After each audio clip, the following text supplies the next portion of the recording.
I think going forward, it's important that a lot of companies start to localize and they start to hire more Chinese talent. I think that's really a very important role, because if you don't speak the language and you haven't spent time here, it's really hard to understand some of the psyche and consumer insights that are needed for your products to become more consumer-centric rather than product-centric. But a lot of people ask me, is there a role for foreigners in China still? And I think there definitely is. You know, in my firm, we're strategy consultants.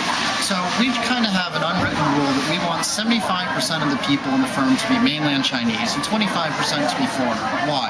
Because we want different perspectives. I think it's important to have people from the United States and Europe, which we have on our team, to discuss with people in China about how things worked in other markets.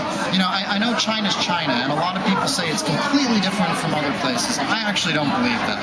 I think it's different, but there are also a lot of similarities. So I think it's important to see how other markets have matured, other markets have developed, and then combine that with an analysis of how China is developing and how Chinese people are.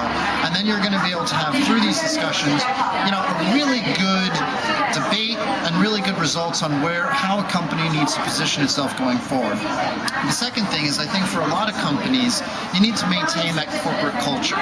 You know, what makes you know, an IBM or a Goldman Sachs great is that there's definitely a Goldman Sachs ethos. There's definitely, you know, when you walk into the hallowed halls of Goldman, you know that it's just eking and oozing with all types of culture and history.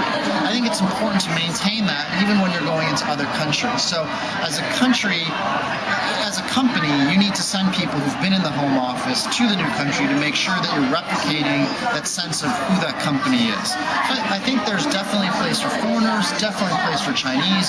I think what's also very important, though, is that China's education system needs to reform.